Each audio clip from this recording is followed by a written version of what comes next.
Hello, good afternoon, good morning. My name is Jess Ray, and I am the workforce strategist with Magnet Culture. Welcome to today's workforce webinar. We are titling State of the Workforce with the status actions for today. So as we all know and are challenged with, today's staffing landscape is extremely challenging with labor shortages, staff burnout, questions about employee safety. So today, Cara is going to spend the next few minutes sharing about what's going on in the workforce and 3 actions that you can take today. But be sure to stay for the entire session because we've got a special offer at the end for each of you. Cara, let's dive in. Awesome. Thank you. Thank you. And, have you ever been in a position where someone on your team quits and then the work is just divided up among everyone else? Instead of hiring someone new. We have been doing that for years. And I keep hearing this term, do more with less, do more with less. And I have heard that for a long time, even pre-COVID times. And then, of course, what happened is we were then so lean and so tight with our staffing that there was no wiggle room. When crisis really hits, when the workforce shrinks, when everyone around us is hiring and things like that, there have been just tremendous challenges that we are all facing at this time right now. We are seeing that kind of do more with less in almost every industry that we serve. We're seeing patient and resident ratio as far as staff to resident ratios is increasing, that I just have to take care of more folks because not enough caregivers are showing up, for example. In retail, we see that the number of transactions per employee is doubling because there's not enough lanes open, and we see those lines wrapped all around the stores and whatnot. We also are seeing that managers themselves are on the line, whether that's on the manufacturing line, out on the healthcare floor, different things like that. I actually just had a call a few minutes ago with some senior care leaders, and one of the administrators of a building, right? This is the executive director of the building, said she was in her building last night doing laundry at midnight.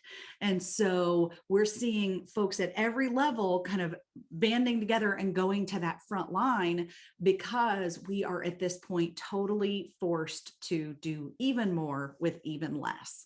So just wanted to talk for a few minutes about what exactly is happening with the workforce and some of the demographic issues, some of the societal issues and economic issues that we have going on as well, because right now the job supply is greater than, meaning jobs we need to fill is greater than those who are looking to fill those particular roles. And in fact, even though statistically speaking, the number of job openings and the number of job seekers isn't that far off. It really isn't super far off. The problem is the skill sets and the interests and the industries don't line up with where the workers are versus what jobs we have available out around the country. Okay, so the first things first is the participating labor force. Just want to let you all know that the participating labor force continues to dwindle, particularly over these last 2 years.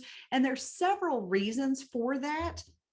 We do have a lot of changes in the workforce right now. I apologize, my PowerPoint's locking up on me here. So we have, first things first is we had 3 million, almost 3 million women that left the workforce last year. Okay. And I give you this whole big smorgasbord of things because what's the number one thing that people are telling me is the reason there's not enough workers? Because the government is paying people to stay at home, right? Everyone says, oh, well, if they wouldn't pay people to stay at home, we'd be okay right now. But that is certainly a part of the issue and certainly a part of the bigger puzzle here. But I want to go through some other things to give you the bigger picture on this, right? So back to 3 million women left the workforce last year. And that's because primarily so many of the childcare options, daycares closed, elementary schools were sending the kiddos home.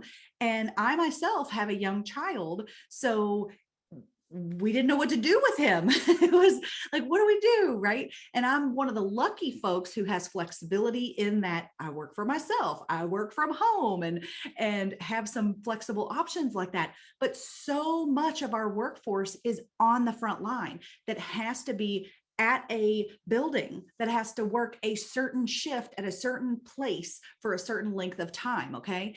And so when we saw all these women have to stop working, what we're seeing now is we're not going to see all 3 million of those folks come back into the labor force. We have several folks who have reprioritized their lives, several folks who have reprioritized their budget and realized, you know what? We can make life work on one income instead of two, for example. Some folks have completely shifted their priorities in life and all of that. And so this took a big chunk of our participating labor force out of the workforce. Not to mention, we've got millions and millions of boomers retiring.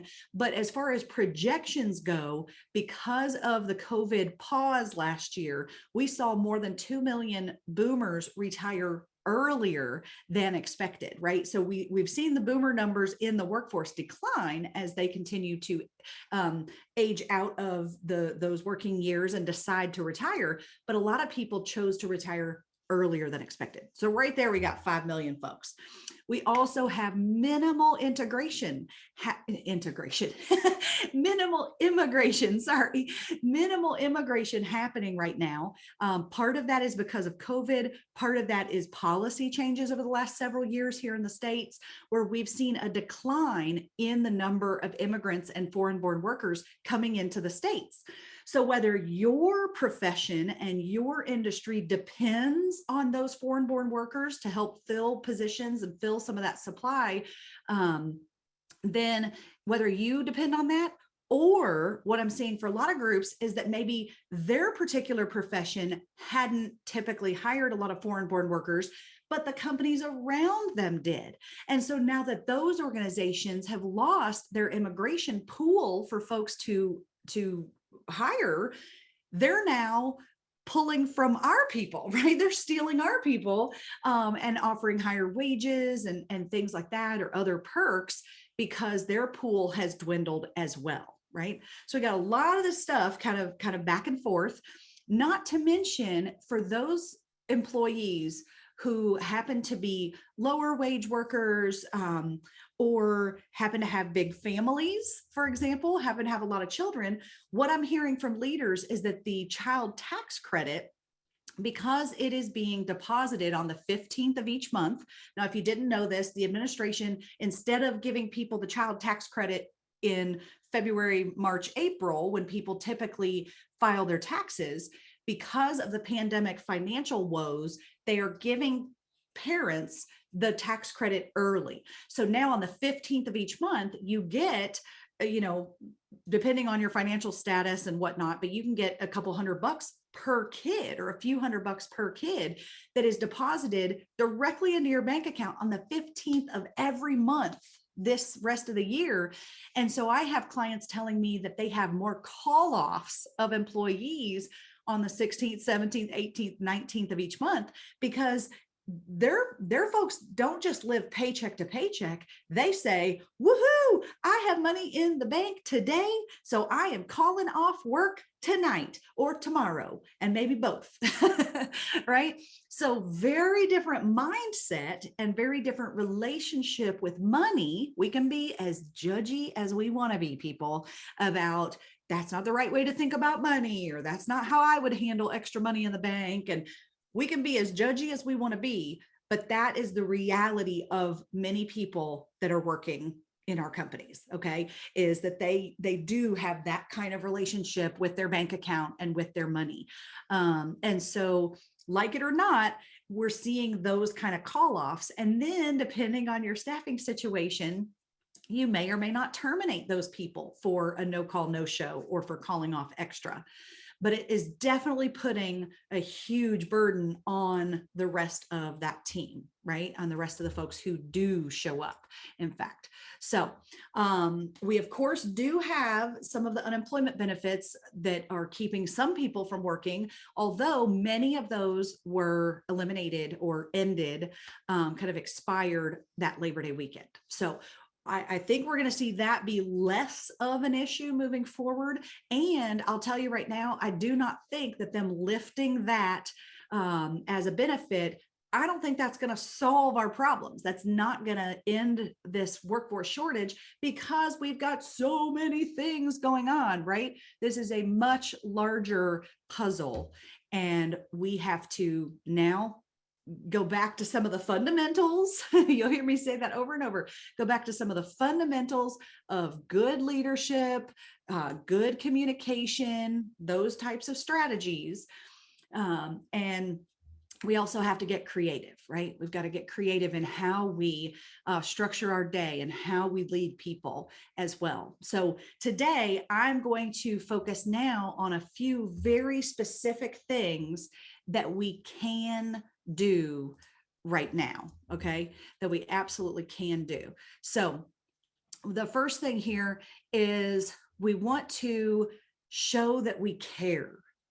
We need to not only show that we care, we need to actually care. And I know you do. I absolutely know if you are on this call right now, you care about your people. I believe that. I'm not sure that we have people in every level of leadership. I'm not convinced that from our executive leadership team to our directors, mid-level managers, all the way down to our frontline supervisors, I'm not convinced that at this point, as burned out as people are and as jaded as some of our leaders are because of all the call-offs and, they told me they'd be here today and they're not, and things like that, right? I can understand their frustrations, but I think some of the genuine care has worn off. And I'm not sure that every level of leader now really cares about that new hire that's coming in, because I even hear them say things like, he won't be here next week. What's it matter? Why should I spend time caring and worrying about that person, right? So we really, really need to reset. If you are frustrated, if you know that your managers are frustrated, encourage them to recalibrate, right? Ding, ding, ding, ding. Let's recalibrate, reset, take a breath, and remember that we must care about our people, okay? So first things first is that we've got to show appreciation.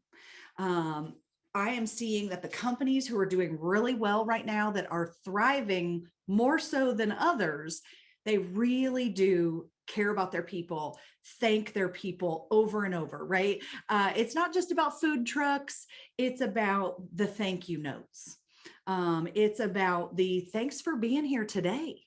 Just thanks for being here.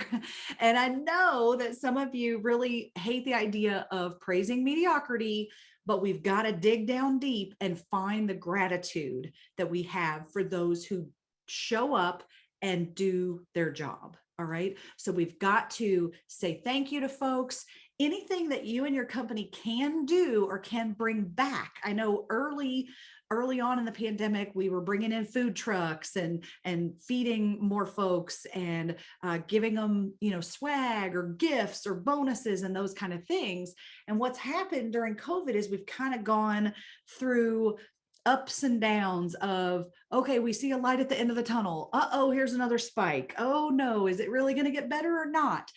And right now, as I talk to people professionally and personally, different relationships, everyone's head is spinning like, what is 2022 going to look like?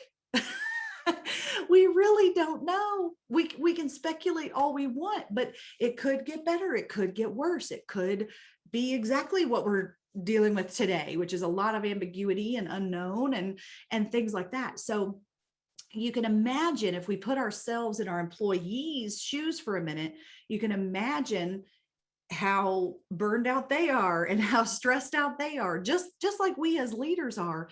But we still need to find some strength to really care about our people and to really touch base with them on a regular basis and make sure we're doing genuine check-ins. All right, we're busy, and I know that we do drive-bys, right? Hey, Shelly, how's your first week going? Yeah, everything good? Woo!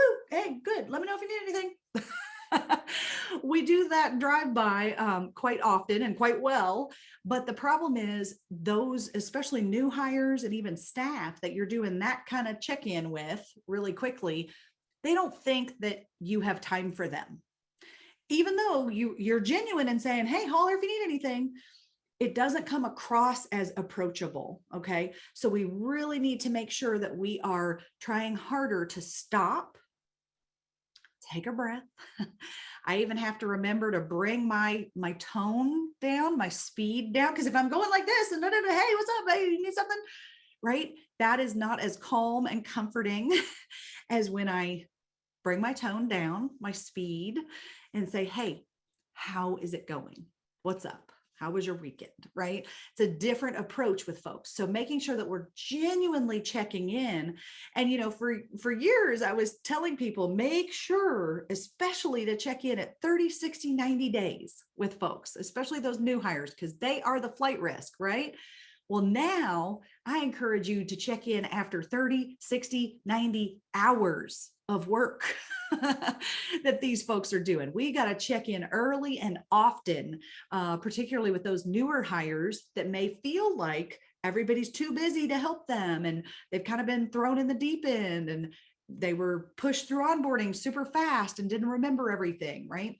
So make sure that you and your leaders at all different levels are doing genuine check-ins, especially if you're at a corporate office, for example, and you're not even on the floor very often or out in the buildings very often. Please go visit. Please go see exactly what's happening on the front line. Do not make decisions today based on assumptions and some anecdotal, I heard this, I heard that. Go see it for yourself, right? Manage by walking around and go out and talk to people. I know some locations and buildings and operations are getting shut back down as far as like visitors and whatnot, but wherever you can, go back out onto the floor, go out in the field, talk with and visit with your staff right now, because they need to talk to you, they need to see you, they need to hear from you. All right. So make sure to check in genuinely with them. Another thing that you can do to make sure that we're listening to our people and show that we care is by collecting the right information. Okay. So we need to make sure that we have in place either a retention task force or maybe or a retention specialist position. All right. I am a huge fan of having a person on staff, part-time or full-time, that can absolutely focus on retention, because recruiting is going crazy. We know, oh yeah, we know we need more recruiters and more help with that and whatnot. But recruiting and even bringing in better people, that's not going to resolve this entire issue. So it's almost like putting a Band-Aid on it if we just think, well, let's fix recruiting, right? When really retention is our primary problem right now, that people are walking out the door. So we want somebody to focus on that, whether it's a part-time staffer, a full-time staffer, or a retention task force made up of team members, not executives. Okay. The executives can sit in on that. They can be a part of the conversation, but we need the staff to really meet and talk about these things. Okay. So we really need to put forth some effort to listen to our people and make sure we're hearing the front line and not just making assumptions of what to do. Okay. Now, if you need some help getting that off the ground, in magnetvault.com, all right, magnetvault.com, many of you have been to that hidden site where we continue to add free resources. Magnet Vault is where you can get a sample job description of that specialist position, right? I created a sample job description you can look at. You can even use that sample job description to help you craft and create that task force list of responsibilities and discussion items as well. Okay, so we have to care about what our people care about. If we care about what they care about first, right? It's a bit of a chicken or the egg. We can't expect them to care about what we care about if we don't come across as truly caring about what they care about. Okay. So keep that in mind. Tell your team, take this message to your team. We have to care about what they care about if we want them to care about what we care about. Okay. It's really important that we put our best foot forward in that as well. Because let's be honest, it's pretty easy today to go get now a $15 an hour job with a boss who doesn't care about you. That's available in a lot of towns at this point, at a lot of companies. And so we have to differentiate in order to get people to want to come work for us, and more importantly, to stay. So we are absolutely finding that care and building trust with our people, not breaking promises. How many promises have been broken? Huh. I swear, if you pick up tonight's shift, I won't call you this weekend. Yeah, right. So we've broken a lot of folks' trust as employers. The trust has been broken. And so we really have to listen to our people, care about them, and have a stronger, tighter relationship with them if we're going to move forward. Okay. All right. So second thing, now I will tell you, we're going to talk about wages for a few minutes. And some of you might tune out and say, yep, Cara, I don't have that responsibility, or no, we're not, we can't do it, is what I keep hearing or whatnot. And for years, our retention strategies focused on what you can control, even if you're a mid-level manager and you can't control pay and wages and benefits and bonuses and things like that. And we really try to stay away from the compensation conversation unless we were talking to the policy makers at the executive office, because I didn't want to frustrate the management. But we can no longer just push compensation to the side of the conversation and say, oh, just be a better place to work. We have to figure out how to be both.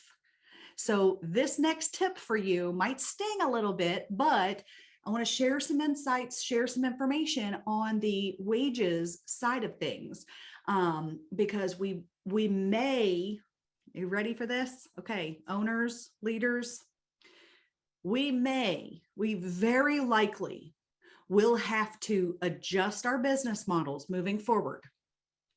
We may have to increase wages to allow, to accommodate this rise in labor costs at the expense of profit margins. All right. And in many cases, some organizations have very tight profit margins. Grocery, for example, grocery runs at like 2% profit margins. So they're saying we can't lower it that much, but other industries, they have been running at 10% profit margins, 20, 30% profit margins. And that was historically doable. It was historically a situation that we could, if we operated our buildings and our companies really, really well and efficiently, we could get 20, 30% profit margins. And I'm just telling you right now, we have got to put the profit margin conversation back on the table. Now, some of you are nonprofits, I'm sure, that are in here as well. And so that may not be an option, or we may have to think about, get creative and think about different ways of raising those wages to remain competitive. My fear is, okay, we don't have to be exactly what the people down the street are offering, but if we are too far away, then we will not be able to compete. If we can get a little bit closer, then we can say, okay, we can pay this, and hopefully people's willingness to serve our mission, right? If they are called to serve, or if they love what we do and love the difference that they make, that can make up this much difference. But I got to tell you, it will not make up this much difference. All right. So we've got to get a little bit closer on the compensation side. Something else to consider here is the increase in wages over the years. Now, I was just presenting on a webinar recently where they had me and this gentleman from the University of Michigan, who's an economist. I'm not going to hold the University of Michigan thing against him. I know there are lovely people up there, even though not a Michigan fan. So anyway, he was delightful and so he was so brilliant in sharing a lot of this stuff that's going on with the workforce shortage and whatnot. And when I saw this graph, I had to snag that and share it with you guys, because what happened is, if you look at the bottom of this graph, okay, hopefully you can see this, but we'll send out the recording to everybody that has it pretty big screen. Okay, so if you look at 2010, 11, 12, 13, 14, during that time, that dark blue line is the lowest quartile of wages. Okay, so the lowest 25% of wages. And during that time, it was only increasing each year by 1 to 1.5% during that time, which means they were stagnant. It was not even keeping up with inflation, while the other pay wages, for example, the other 75% of higher earners, they were going up, you can see here, between 2 to 3% kind of each year. So when people talk about those stagnant wages and that people are making less than they used to, it means that they weren't keeping up with inflation over time. Okay, and we got ourselves kind of out of whack. Well, here's what's interesting. I started our company in 2012, and coming out of the recession, I realized then that it was getting harder and harder to get and keep good people. And I could see the trajectory. I could see this issue coming, in that, companies were still trying to do more with less and get people to work 45, 50, 55 hours a week. And then the employees are pushing back and saying, I want more work-life balance and I want to be heard. And different generations were asking for different things and demanding different things, right? And so I could kind of see this happening, where as our economy got better from 2012 to 2019, you saw it flip from an employer's market during the last recession, when it was easy to get and keep people. Every year, it became more and more an employees market, where the candidates and applicants and employees had the upper hand. And so that's where we were. So you can see right here, all of a sudden in 2015, more companies realized, oh, we can't compete. We kept those wages too stagnant for too long, right? And you can see before 2010, before that last recession, people were getting 3 to 5% pay increases annually. Everybody, not just your top performers, but the averages were 3 to 5% a year. So we had some making up to do, if that makes sense, coming out of that dip, that lull. And then you can see that over the last 5 years, we've seen the lower wage numbers increase more like 3 to 5%, because they couldn't compete. The market forced them. It wasn't because minimum wage necessarily was changed. I know there were some pockets of states and cities that did that, but in general, it was because people couldn't get somebody to work for $10 an hour anymore. They had to offer 12, they had to offer 14, that kind of thing. So I just really want to make sure that we understand the situation that particularly the lower wage workforce has been through, of stagnant wages. We're trying to catch up.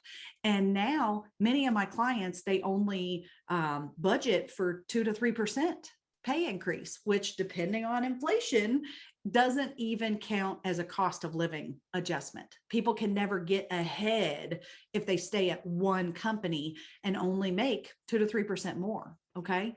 So another thing that has happened is tolerance levels have declined. Back in the day, people, they wanted their paycheck, and they just wanted the job and the stability. And if they had to work through a hot warehouse in July and August, it'd get really, really hot, they would just deal with that and say, man, this sucks, but I'll be back tomorrow because this is my job. And I just know that that hot warehouse is where I have to work in July and August. Well, now, okay, you can call our workforce entitled, but everybody wants air conditioning. Okay. And so now if they, because it's an employee market, if they can go somewhere else and get the same amount of money, for example, why would anybody put up with working in a hot warehouse in July and August anymore when everybody has now hiring signs out and even says we're starting at $15 or $18 or $22 an hour, right? Now people are willing to jump ship, also partially because pensions are gone. Sometimes we kept people with those golden handcuffs and like, you can't leave, you'll lose all your benefits. And now people can absolutely go elsewhere and get the same benefits from one company to the next because they don't have those golden handcuffs holding them back. All right. So I bring up the hot warehouse example just to say that the tolerance of all of our workers, we're not just talking young people here, we're talking a lot of people are saying, I'm not going to work in a hot warehouse anymore. Okay. And I've even got manufacturing clients, they're looking at getting HVAC systems for their hot warehouses because it's too cold in the winter, too hot in the summer. And they've now realized even the enormous, $1 million costs of some of these changes that were not worth it in the past are now worth it because they can't keep people during that time. All right. Now, I know most of you on this call do not have hot warehouses, right? But I give you that as an example of the declining tolerance that people have. Okay. So please make sure that you are doing compensation analysis now on a regular basis. We're talking year over year. It's changing quite a bit right now. And I anticipate that until things kind of settle and plateau here in the next few years. Make sure you're doing the competitive analysis on that. Make sure that you are checking things like Indeed and different places also to just look at what are people saying? What's your competition saying? What's going on? Okay, there we go. Oh, my friend Patty said having ice and water machines go a long way, right? So yeah, you can do some little things like that too, even if we can't make the big giant expenditures, but just listening to our people and investing in making their environment more tolerable. All right, keep that word in mind. How tolerable is it or not? And people are willing to leave.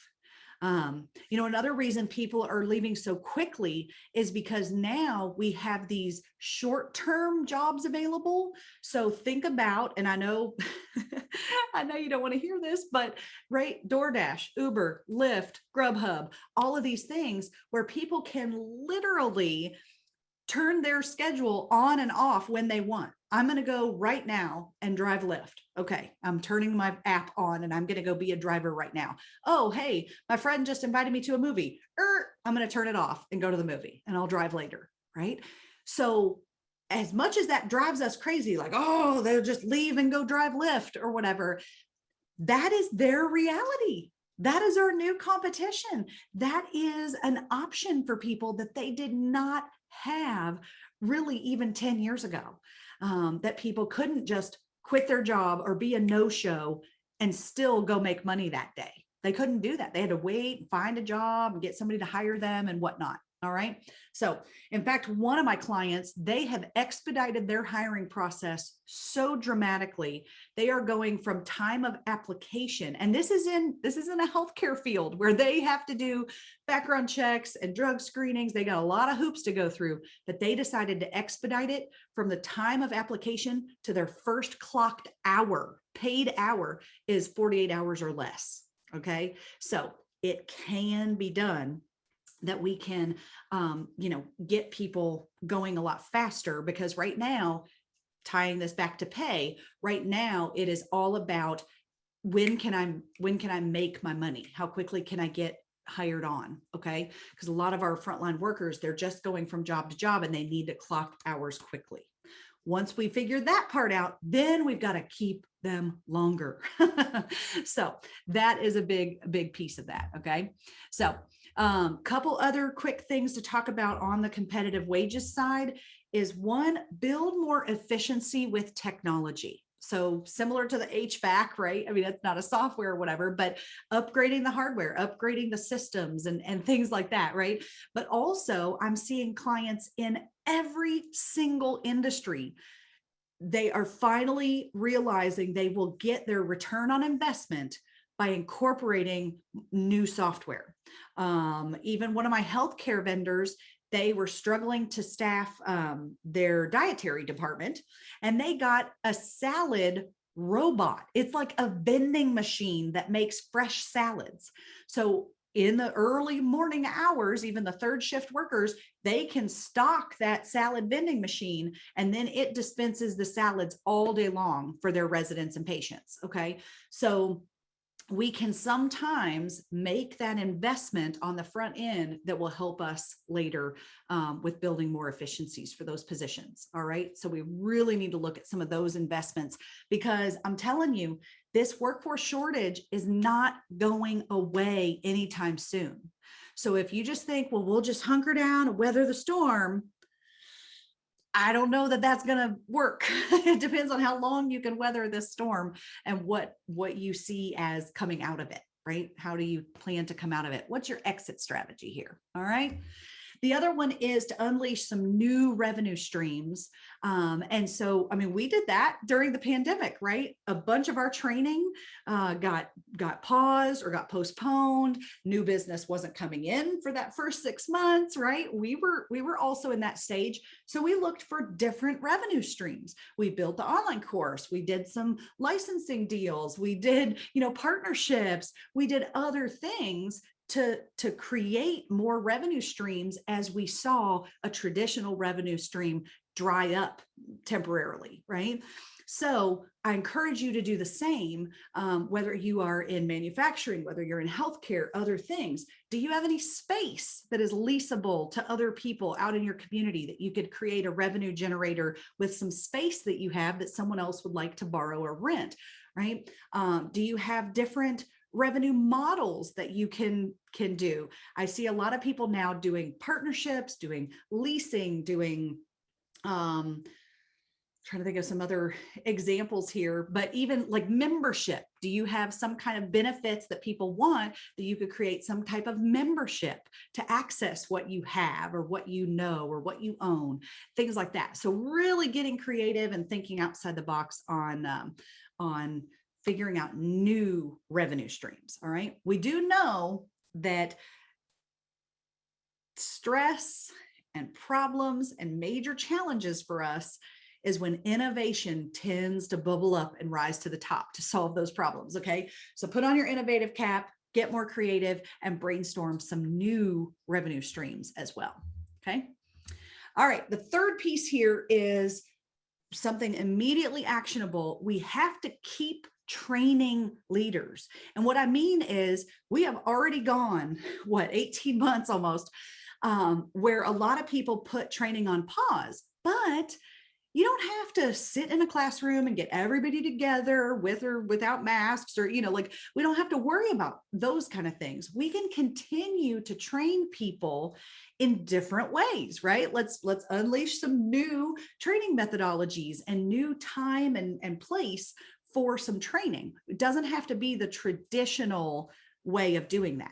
And what happened, I saw this happen in 2008, 9, 10, we saw a lot of companies that made the mistake of just cutting training and just got rid of it. Oh, we don't have the funds right now. We don't have the time. We got to do more with less, right? Ain't nobody got time for that. And so we instead just cut that during that time. And then coming out of that recession over the last 7, 8 years, then people call me and say, oh, our managers got promoted into positions and they suck. And no, not really, but they don't have the tools they need to be successful. There's a more tactful way to say that. We forgot to give them the tools that they needed, like training and assessments and, self-awareness and things like that. Right. And so now let's learn from that mistake.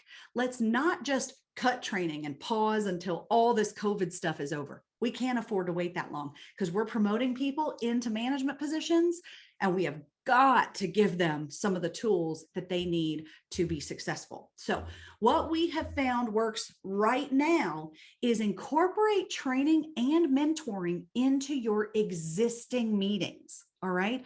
Put it into your existing meetings. Do micro learning. Right? Micro learning is a huge industry, even of all kinds of companies that offer that type of thing. You might have found, you're probably already doing this. You found some lovely motivational video or some resource that you loved online, and you share that with your team. That's micro learning. Even a TED talk and things like that, right? That some of them are like 10 to 18 minutes or so. That is micro learning, and it's giving it to people where they are. So it shows up right on their cell phone or their tablet or at their desk, right? And they can just watch that while they're scarfing down lunch, or, listen to a podcast on their way home, those kind of things. All right. So we really want to make sure that you are incorporating a little bit of learning over time. And before you know it, 2 to 10 minutes of training in every meeting, it adds up over time. And then later, here you've done all kinds of training and you didn't even stop anybody, take them off the floor, put them in a classroom, and force them all to be on page 22 at the same time.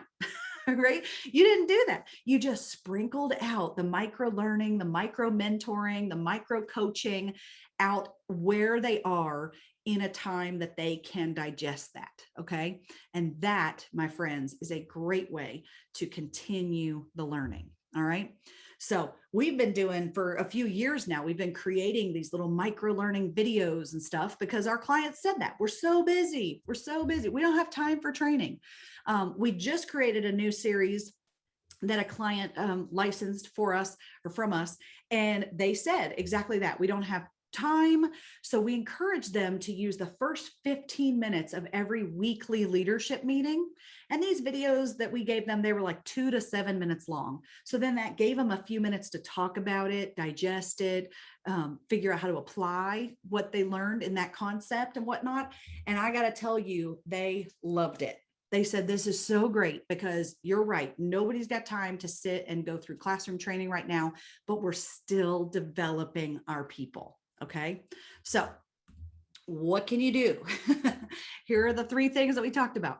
Show them that you care and make sure that's genuine, that you actually do, right? Reset, dig down deep for that.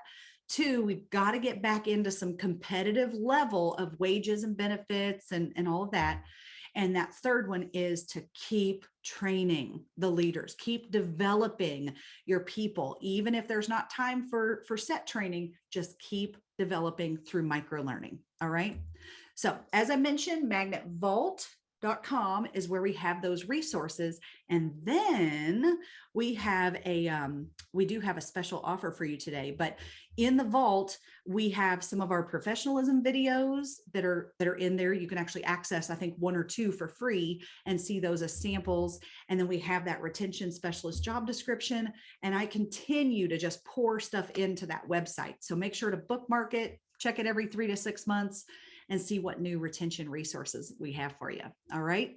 So I'm going to pass things over to Jess, whichever side she's on for you. Pass things back over to Jess so she can share what we're offering folks right now. Because those were awesome tips. And just coming from an employee standpoint, for all of you folks who are joining us who are leaders, that check-in means so much that leadership for Magnet Culture, Cara, or other leaders will call me and just ask how I'm doing, how things are going with my family or whatnot.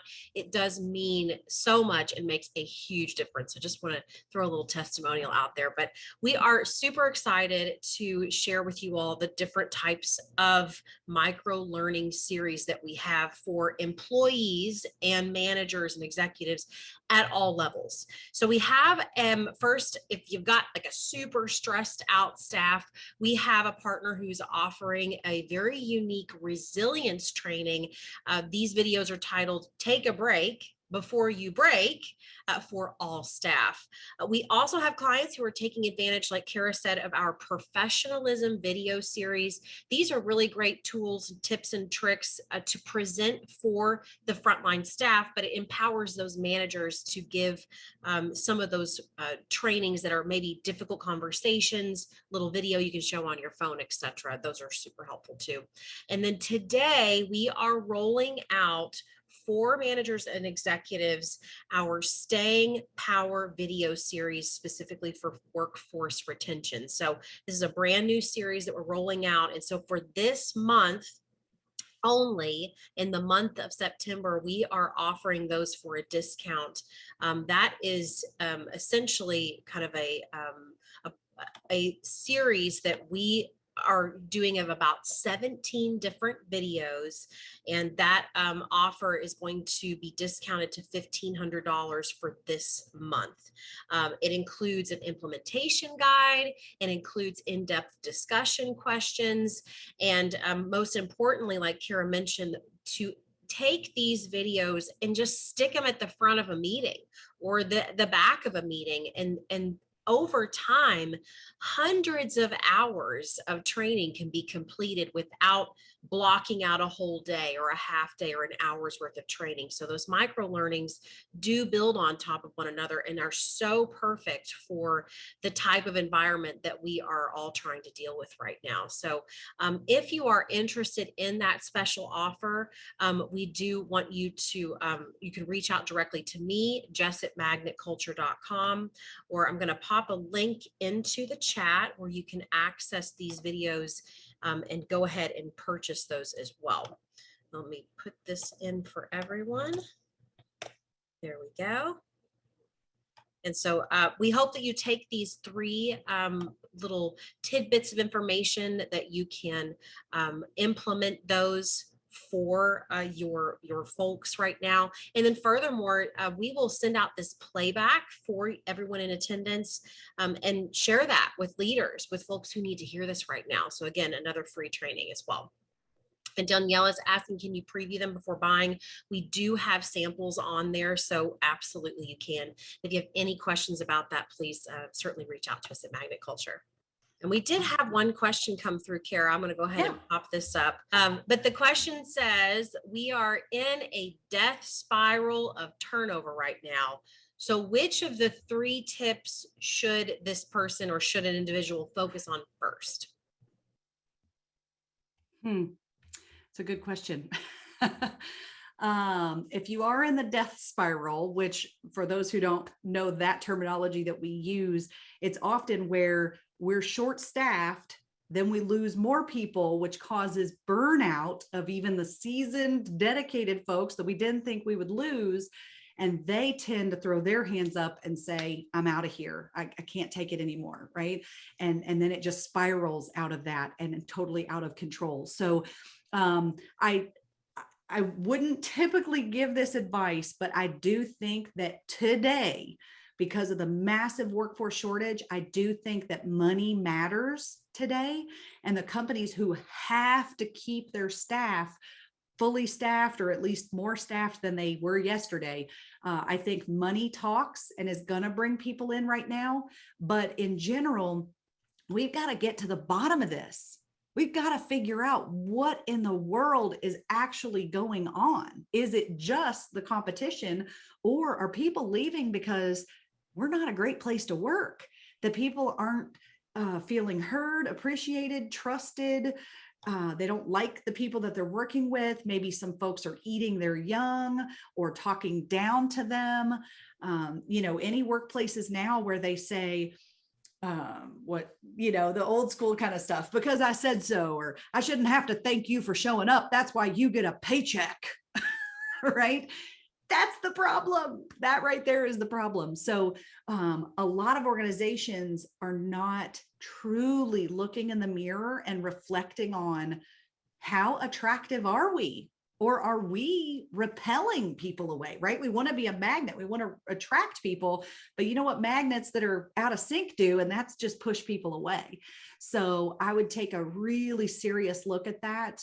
I've been having a lot of kind of turnover triage type of conversations with executives of, we are hemorrhaging people in cash.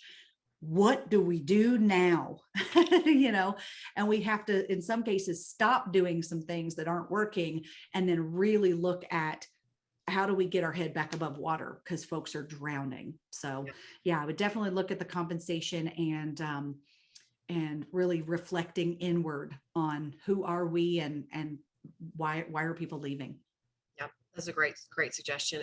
And to kind of add to that, another question just came in, Cara, asking, how do you talk to an owner not willing to pay more? And I know that is a very challenging conversation. And we did specifically create that cost of turnover calculator that perhaps would be a great tool for you to use. That is on our magnetvault.com website. But I didn't know if you had anything else to add to that, Cara. Yes. Well, first things first, this recording will be sent to you. So you are welcome. Everybody who registered for this, you are going to get this recording. So you can share that, particularly the section that I just talked about. I'll tell you, the owners do not want to hear right now that the profitability is where these labor costs are going to come from, and that we may not be able to reach previous levels of profitability that they are accustomed to, right? So I think that is part of it. And then, even if that's not appropriate, to have that conversation or share with them, maybe you're not in a position to do so. But I encourage asking about the exit strategy. I will never forget, from my entrepreneurship program, they said, figure out, how are you going to get out of this? Whether it's a good thing, like you're building a business, and what is the exit strategy? What are you trying to build so that you can exit appropriately? Or if there's a challenging situation, okay, what are we doing differently? What is our exit strategy of getting out of this? And I think having that conversation about, this is not a storm we can weather. So what are we planning to do about it? And what new resources are you going to give me? Because the resources we have been using are not going to get there. Mm-hmm. And definitely what Jess said, grab that cost of turnover calculator out of magnetvault.com, grab that and show them overtime costs and temp agency costs that are going through the roof right now. One of my clients said, for the first time ever, they are budgeting in 2022 for excessive turnover, because they just know that it's going to happen. They can't not have the overtime. And so they are budgeting for excessive overtime and the excessive turnover. They're just putting that in their numbers going into next year. So yeah, I'd be happy to talk with any of you one-on-one, or with your leadership team, of course. So don't hesitate to message Jess or myself on LinkedIn or email. And I'd love to learn more about your specific situation, because sometimes I need to know the relationship and the politics behind it, all of that, in order to give really solid advice. It's harder for me to do it in a generalized state like this, but hopefully you guys got some really great tips and tricks today. And more than anything, just some insights on what exactly is happening with the workforce right now, and all this craziness that unfortunately I don't see ending in the short term. But I do want to send you my love and strength and tell you to hang in there, because I think we will come out on top in the end. But we have some really hard discussions and decisions and days ahead of us before we come out of all of this. So thank you guys so much for your time today. Jess, any parting words? That's it. Thanks so much. Keep in touch and reach out if you guys are interested in that September deal as well. Awesome. Thanks, friends. Bye-bye.